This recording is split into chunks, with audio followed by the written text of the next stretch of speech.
ही देशातली संपत्ती जी आहे ती त्याचं केंद्रीकरण होत आहे, त्याचं ते फक्त एवढंच म्हणाले नाहीत.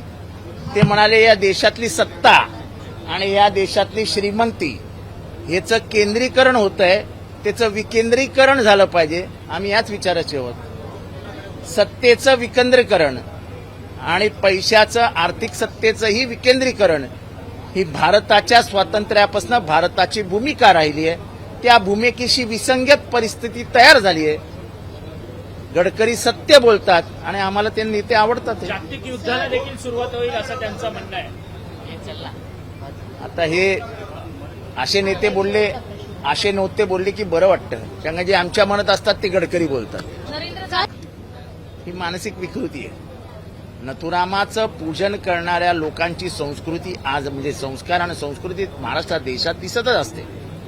आणि म्हणूनच आमच्या 10 जूनच्या मेळाव्यामध्ये मला वाटतं एक चांगलं वाक्य जयंत पाटील यांनी उच्चारलं होतं की या देशामध्ये लढाई ही नथुरामाच्या विचारा आणि तुकारामाचे विचार यांच्याशी, म्हणजे तुकाराम एका बाजूला आणि नथुराम एका बाजूला. आपण तुकारामाचे वंशज आहोत. नथुरामाचे वंशज काय करायचे ते करतील, पिल्लावळ येते ते हे मुद्दामून करणार वातावरण खराब करण्यासाठी. महाराष्ट्रामध्ये शांततेचं वातावरण ज्यांना नको आहे ते ही भाषा, प्रांत, जात, तर महात्मा गांधी त्यांच्यावरती कोयत्यानी वार करणं काय म्हणजे जगाला काय संदेश देत आहोत.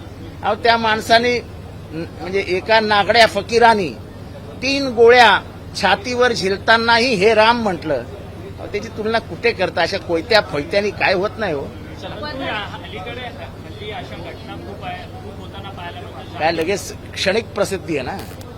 आज सगळ्या टीव्हीवरती तो कोयत्यानी मारत असल्याचा व्हिडिओ चालणार, सगळीकडे त्याच्या नावाच्या बातम्या चालणार आणि त्याच्यावर काही कारवाई होणार नाही. अजून 10 जण तयार होणार.